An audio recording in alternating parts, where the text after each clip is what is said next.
Always imagine and expect the best. Here, Neville Goddard is asking us to always be positive and expect the best results in every circumstance and situation in life. Because if you are living anxiously, if you're living with a nervous expectation of the worst all the time, then that is your dominant state of mind. And whatever is your dominant thinking pattern, your dominant state of feeling and being, then that becomes your reality. So, for your reality to shift to a more ideal circumstance and situation, you must think and drown your thoughts into the expectation and feeling of the best results in life. The world cannot change until you change your conception of it. Here, Neville Goddard is asking you to change your perspective. You have to disregard the appearances and feel as though everything is always working out for you, even if you do not think or see that how it would be happening in a positive way. How can something horrible turn into something good? Often we wonder that, even though we have evidence from our past that tells us again and again that when something bad had happened to us, it was for the best. There must be many such things in your life. So you know that something bad can turn into good. And here Neville Goddard is asking you to adapt that mindset and see everything like it is always working for your good. It is always working for your best and positive result. See every setback as a redirection. Always think that anything that happens to you is redirecting you towards a better reality, towards a better and a brighter future. The world cannot change until you change your conception of it.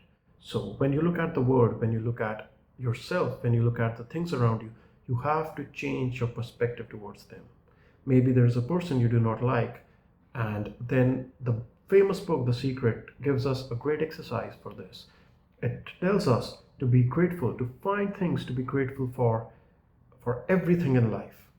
If you do not like someone, if you like someone, if the objects around you, your circumstances, your job, your health, be grateful for every little thing. And when you start being grateful, when you start looking at things differently, the things change. This is also called the observer's effect. When you look at anything, the way you look at it, it changes. The double slit experiment has proved this to be true, and The Secret just emphasizes this with the exercise of gratitude towards all things. And that could be one of the things that you can exercise to change your concept of the world by first being grateful for it. And as you slowly become grateful, you can change and alter your thoughts towards a more positive and brighter outlook, that everything is now working out for me. Everybody is so kind towards me. I always get what I want. Everything is always working out for me. I get amazing clients. People love me. Clients love me. People want to work with me.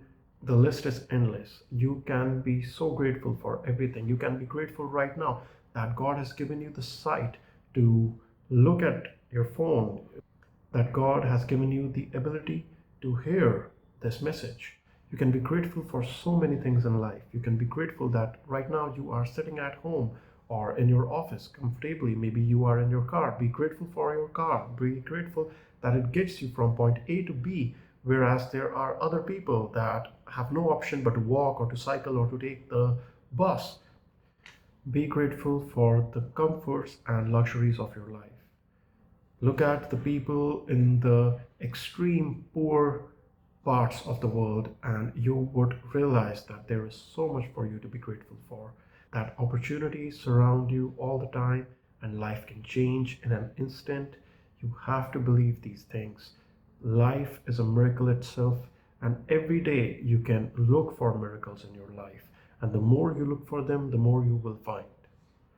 The world cannot change until you change your conception of it. It is very important that you shift your perspective and work on it every day from this moment onwards.